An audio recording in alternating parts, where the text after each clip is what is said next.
Stretch മാർക്കുകൾ അപകടകരമല്ലെങ്കിൽ കൂടിയും പലരെയും മാനസികമായി അലോസരപ്പെടുത്തുന്ന ഒന്നാണ്. ഒരു റെഡിഷ് പിങ്ക് കളറിലുള്ള നേർത്ത ലൈൻസ് ആയിട്ടായിരിക്കും ആദ്യം ഇത് കാണുന്നത്. പിന്നെ പോകെയാണ് ഇത് ഒരു വെള്ളി നിറത്തിൽ തെളിഞ്ഞു വരുന്നത്. വീട്ടിൽ തന്നെ ചെയ്യാൻ പറ്റുന്നതായിട്ടുള്ള എള്ളെണ്ണയോ അല്ലെങ്കിൽ അലോവേറയോ വെളിച്ചെണ്ണയോ ഉപയോഗിച്ച് 15 തൊട്ട് 20 മിനിറ്റ് വരെ തടവാം. കൂടാതെ നമുക്ക് കുങ്കുമാതി തൈലവും ഉപയോഗിക്കാം. നമസ്കാരം, ഞാൻ ഡോക്ടർ പ്രിയ രാമചന്ദ്രൻ. ഓൺലൈൻ കൺസൾട്ടേഷനിൽ പലപ്പോഴും എല്ലാവരും ചോദിച്ചു വരുന്ന ഇതൊരു രോഗമല്ലെങ്കിൽ കൂടി എല്ലാവരും ചോദിച്ചു വരുന്ന ഒന്നാണ് സ്ട്രെച്ച് മാർക്സ്. ഇത് സ്ത്രീകളെ പോലെ തന്നെ പുരുഷന്മാരെയും അലട്ടുന്നുണ്ട്. ഗർഭിണികളിലും അമിതമായി വണ്ണം കൂടിയിരിക്കുന്നവരിലും അതുപോലെ തന്നെ വളരെയധികം വണ്ണം കുറഞ്ഞവരിലും PCOD ഉള്ളവരിലും ജിമ്മിൽ പോകുന്ന പുരുഷന്മാരിലുമാണ് സാധാരണഗതിയിൽ ഇത് കണ്ടുവരുന്നത്.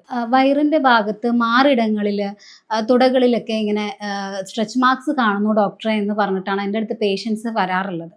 പക്ഷേ ഇത് നമുക്ക് നേരത്തെ തന്നെ പരിഹരിക്കാൻ കഴിയാവുന്ന ഒന്നായിരുന്നു. അതായത് ഇതിന്റെ തുടക്കത്തിൽ തന്നെ നമുക്ക് അറിയാൻ പറ്റും. അതായത് ഒരു വളരെ നേർത്ത ഒരു റെഡിഷ് പിങ്ക് കളറിലുള്ള നേർത്ത ലൈൻസ് ആയിട്ടായിരിക്കും ആദ്യം ഇത് കാണുന്നത്. പിന്നെ പോകെയാണ് ഇത് ഒരു വെള്ളി നിറത്തിൽ തെളിഞ്ഞു വരുന്നത്.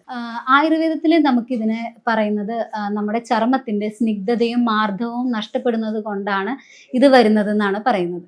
വാതപിത്ത ദോഷങ്ങൾ കൂടുന്ന നിമിത്തം ത്വക്കില് വരകൾ വീഴാം. കൂടാതെ രസധാതുവിന്റെ വൈഷമ്യം മൂലവും ഇത് സംഭവിക്കാവുന്നതാണ്. നമുക്ക് ആയുർവേദത്തിൽ നമുക്ക് ചെയ്യാൻ പറ്റുന്ന ആഭ്യന്തരമായ ചികിത്സ എന്ന് പറയുന്നത് പ്രധാനമായും തൈലമർദ്ദനമാണ്. അതായത് നമുക്ക് വീട്ടിൽ തന്നെ ചെയ്യാൻ പറ്റുന്നതായിട്ടുള്ള എള്ളെണ്ണയോ അല്ലെങ്കിൽ അലോവേറയോ വെളിച്ചെണ്ണയോ ഉപയോഗിച്ച് 15 തൊട്ട് 20 മിനിറ്റ് വരെ തടവാം. കൂടാതെ നമുക്ക് കുങ്കുമാതി തൈലവും ഉപയോഗിക്കാം. അടുത്തതായിട്ട് നമുക്ക് ചെയ്യാൻ പറ്റുന്ന ഹെർബൽ പാക്സ് ഇടുക.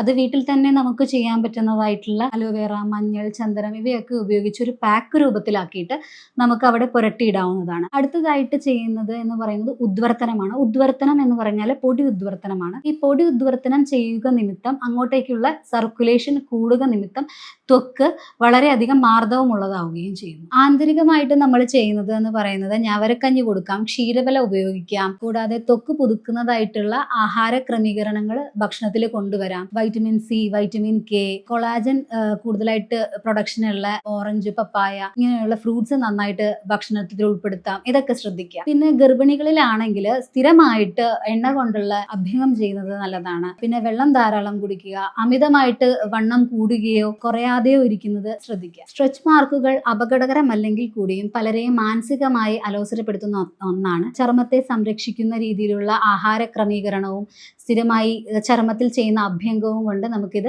പരമാവധി കുറയ്ക്കാൻ സാധിക്കുന്നതാണ്.